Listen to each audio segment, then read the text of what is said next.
আসসালামু আলাইকুম। প্রিয় দর্শক, আজকে আমি আমাদের আইন, আমাদের বিচার বিভাগ, আমাদের বিচারক এবং আমাদের বিচার যারা প্রার্থী, তাদের কি অবস্থা চলছে দেশে, সেটা নিয়ে কিছু প্রশ্ন করতে চাই। আমি জানি এটা খুবই একটা সংবেদনশীল ইস্যু। এটা নিয়ে অনেক প্রশ্ন করা না করার সঙ্গে আদালত অবমাননা অথবা আইন অবমাননা এই সমস্ত জিনিস থাকে। কাজে আমি মন্তব্য করতে চাই না, আমি কেবল প্রশ্নগুলি করতে চাই। আমার মনে এই প্রশ্নগুলি এসেছে। আমরা বিভিন্ন সময় দেখেছি যে আমাদের দেশে প্রধান বিচারককে নামিয়ে দেওয়া হয় এবং সেটা আবার একজন আইনজীবী হাইকোর্ট প্রাঙ্গণে দাঁড়িয়ে দম্ভের সঙ্গে উচ্চারণ করেছেন। আমি ফজলে নূর তাপসের কথা বলছি। উনি বলেছিলেন যে একজন প্রধান বিচারপতিকে তারা নামিয়ে দিয়েছিলেন। সেটা নিয়ে পরে আদালত অবমাননার অভিযোগ উঠেছিল, মানে রিটের মতো হয়েছিল।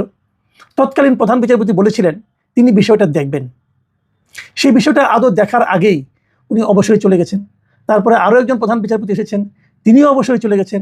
আমার জানা মতে সেই আবেদনটা, সেই বিচারের আবেদনটা এখনও প্রত্যাহার করা হয়নি। তাহলে সেই বিচারটা কি হলো?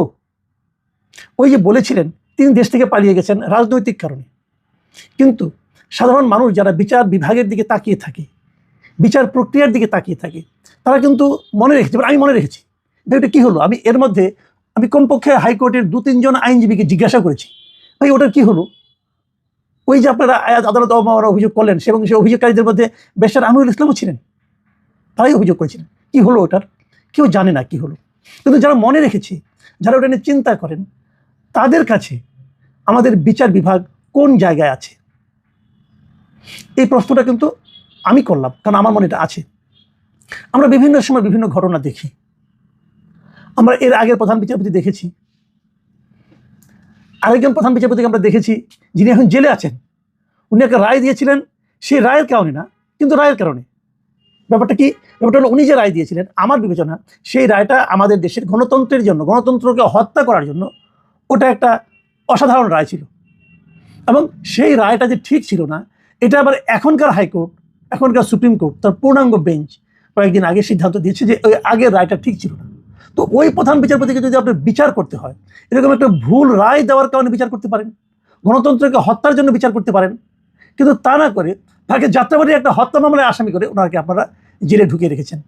আমাদের বিচার বিভাগ নিয়ে আলোচনা করা যেতে পারে এই কারণেই, যে আসলে কোনটা ঠিক। উনিও তো প্রধান বিচারপতি ছিলেন, আবার এখনও প্রধান বিচারপতি আছেন। তারা এই বিচার, আগের বিচারকে ভুল বললেন, তাহলে ওনাকে ওই কারণেই তো তার বিচার হতে পারে। তা না করে একটা হত্যা মামলা, যে মামলার সঙ্গে ওনার কোনো যোগাযোগ আছে বলে দৃশ্যত আমাদের কাছে মনে হয় না, হয়তো পরবর্তীতে প্রমাণ হতেও পারে, আমি জানি না কী হবে। এগুলি যখন ঘটে তখন সাধারণ মানুষ বিচার বিভাগ সম্পর্কে কি ভাবে?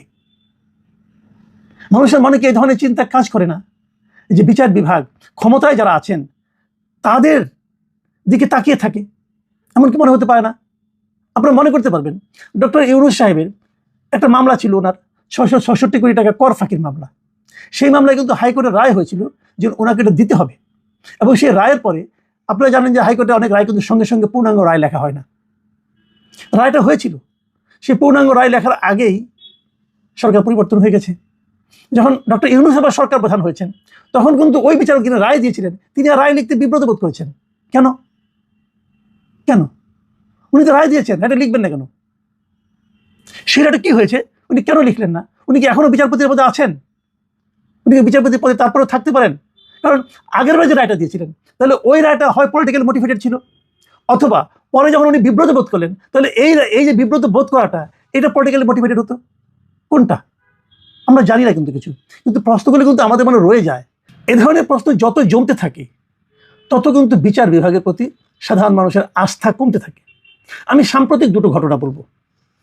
একটা ঘটনা হলো, কদিন আগে বিএনপি নেতা অ্যাডভোকেট ফজলুর রহমান তিনি একটা মন্তব্য করেছিলেন এই আন্তর্জাতিক অপরাধ ট্রাইব্যুনাল নিয়ে, এবং সেই মন্তব্যের প্রেক্ষিতে ওনার বিরুদ্ধে একটা আদালত অবমাননার মামলা করা হয়েছে এই আন্তর্জাতিক অপরাধ ট্রাইব্যুনালেই। উনি যতটুকু বলেছিলেন, আমার যতটুকু মনে আছে, উনি বলেছিলেন যে এই ট্রাইব্যুনালটা গঠন করা হয়েছিল 1973 সালে, এবং গঠন করা হয়েছিল যে যুদ্ধ অপরাধীদের বিচারের জন্য, যারা যুদ্ধ অপরাধী ছিল, মানবতা বিরোধী কাজ করেছিল, তাদের বিচারের জন্য। এবং এই ট্রাইব্যুনালের নাম আন্তর্জাতিক অপরাধ ট্রাইব্যুনাল হয়েছে, মানে আন্তর্জাতিক শব্দটা এটা থাকলো কেন? থাকলো এই কারণে, যেহেতু ওই যুদ্ধের সময় 71 সালে যে মুক্তিযুদ্ধ, সেই সময় একাধিক দেশের লোক এখানে জড়িয়ে গিয়েছিল। তাদের মধ্যে কেউ যদি অপরাধ করে থাকে, যুদ্ধ অপরাধ করে থাকে, তার বিচারটা একটা আন্তর্জাতিক ট্রাইব্যুনালে হওয়া উচিত। এই জন্য আন্তর্জাতিক নামটা ছিল। তখন পাকিস্তানিরা এখানে জড়িত ছিল, আমাদের দেশের লোক জড়িত ছিল, এই জন্যই এই নাম হয়েছিল। এবং উনি বলেছেন, মন্তব্য করেছেন যে এই ট্রাইব্যুনালে শেখ হাসিনার বিচার হওয়া ঠিক নয়, অন্য ট্রাইব্যুনাল হতে পারে, শেখ হাসিনার বিচার আলাদা ট্রাইব্যুনাল হতে পারে। উনি এ ধরনের একটা কথা বলেছেন, উনি ওনার মতো করে বলেছেন। সেটাতে আরও কি কি শব্দ ছিল, কি কারণে আদালতে অবমাননা হয়েছে আমি বলতে পারবো না, কিন্তু ওনার নামে আদালত অবমাননার একটা মামলা হয়েছে। সেই মামলায় একটা শুনানি হয়েছে এর মধ্যে, এবং শুনানি হওয়ার পর আদালত ফজলুর রহমান সাহেবের আদৌ আইনের ডিগ্রি আছে কিনা, উনি বার কাউন্সিলে কিভাবে এসেছেন, ওনার আইনের উনি আইন হিসেবে আইন প্র্যাকটিস করতে পারেন কিনা, এগুলো নিয়ে প্রশ্ন করেছেন।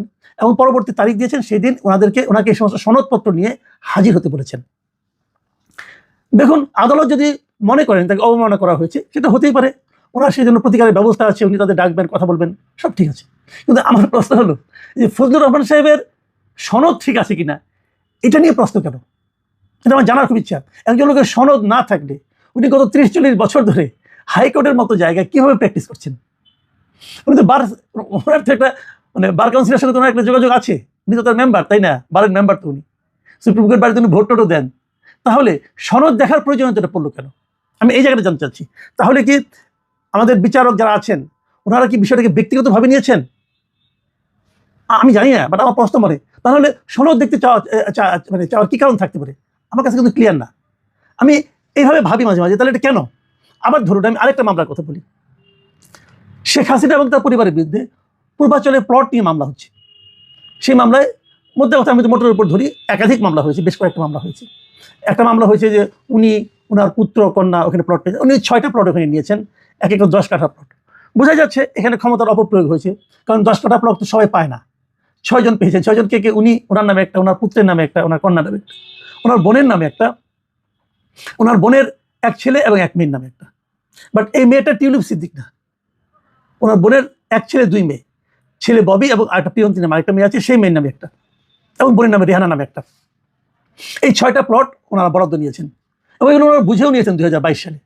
তো এই পুরো জিনিসটাই অন্যায়, কোনো সন্দেহ নাই। আমি মনে করি যে এই সময় ওনাদের প্লট নিতে হবে, আর যারা বিদেশি নাগরিক, ওনাদের দেশে থাকেন না, এরা কেউই থাকেন না, উনি ছাড়া আর কেউই থাকেন না, তো ওনাদের তো এই দেশে প্লট নিতে হবে কেন? ওনাদের তো অভাবও নাই। যা হোক, তবু ওনার বোনের সেবা নিয়েছেন, এটা নিয়ে অন্যায় হয়েছে, বিচার হতেই পারে। কিন্তু আমার প্রশ্ন হলো, টিউলিপ সিদ্দিকের এখানে 2 বছরের কারাদণ্ড হয়েছে। টিউলিপ সিদ্দিকের নামে কোনো প্লট নাই, উনি কোনো প্লট নেন নাই, তাহলে ওনার 2 বছরের কারাদণ্ড হলো কেন? কারণ দেখানো হয়েছে, আদালতের রায় বলা হয়েছে যে টিউলিপ সিদ্দিকীকে যে কারণে সাজা দেওয়া হয়েছে, তার কারণ হলো, শুনুন আমি পড়ি, আদালত, আমি যেটা পত্রিকা পেয়েছি, প্রথম আলো পত্রিকা, সেটা আপনাদের প্রশ্ন নাই। রায়ে আদালত বলেছেন, আসামি টিউলিপ সিদ্দিক তার খালা সাবেক প্রধানমন্ত্রী শেখ হাসিনার একান্ত সচিব সালাউদ্দিনকে মোবাইল ইন্টারনেটের বিভিন্ন অ্যাপ সহ সরাসরি যোগাযোগ করে প্রভাবিত করেছেন বলে সাক্ষীদের জবানবন্দির মাধ্যমে প্রমাণিত হয়েছে। টিউলিপ সিদ্দিক প্রভাবিত করেছেন তার খালাকে অথবা খালার কর্মচারীকে, যে কাউকে প্রভাবিত করেছেন। এখন আমার কথা হলো যে শেখ হাসিনা যখন শাসন ক্ষমতায় ছিলেন, ওনার ইচ্ছাই তো দেশে আইন ছিল, এই জন্যই তো ওনাকে আমরা স্বৈরাচারী বলতাম, ফ্যাসিবাদী বলতাম না। উনি যা চাইতেন তাই হতো, ওনার ইচ্ছাই আইন ছিল দেশে। তো উনি ওনার বোনকে প্লট দিবেন, বোনের ছেলে মেয়েকে প্লট দিবেন, এই জন্য টিউলিপ সিদ্দিকীকে প্রভাব বিস্তার করতে হবে তার শেখ হাসিনার উপর? এটা কি বিশ্বাসযোগ্য ভাই? শেখ হাসিনা কি তার বোনের চেয়ে বোনের এই মেয়েকে বেশি ভালোবাসেন, যে টিউলিপ সিদ্দিক বলবে তারপর শেখ হাসিনা শেখ রেহানাকে প্লট দিবে, ববিকে প্লট দিবে? এটা কি গ্রহণযোগ্য? কে সাক্ষী দিয়েছে? এখানে কি টিউলিপ সিদ্দিকের পক্ষে কোনো উকিল ছিল?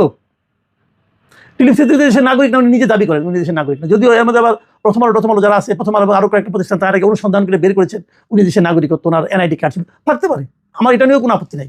কিন্তু আমার কথা হলো যে শেখ হাসিনাকে টেলিফোন করে টিউলিপ সিদ্দিকের রাজনৈতিক প্রভাব খাটিয়েছেন, এবং সেই প্রভাবের কারণে টিউলিপ সিদ্দিকীকে 2 বছরের জেল দেওয়া হয়েছে, এবং তাকে অর্থদণ্ড দেওয়া হয়েছে। অর্থদণ্ড অনাদায়ে আরও কিছুক্ষণ, আরও সাজা বছরখানেক বাড়বে। তো এই যে কথাটা হলো, যে কোনো কিছু সাধারণ মানুষকে জিজ্ঞাসা করেন, তারা প্রথমে প্রশ্ন করবে যে টিউলিপ সিদ্দিকীর নামে কোনো প্লট আছে? এখানে উনি তো প্লটে আবেদন করেন, উনি প্লট পাননি, তাহলে ওনার সাজা কেন?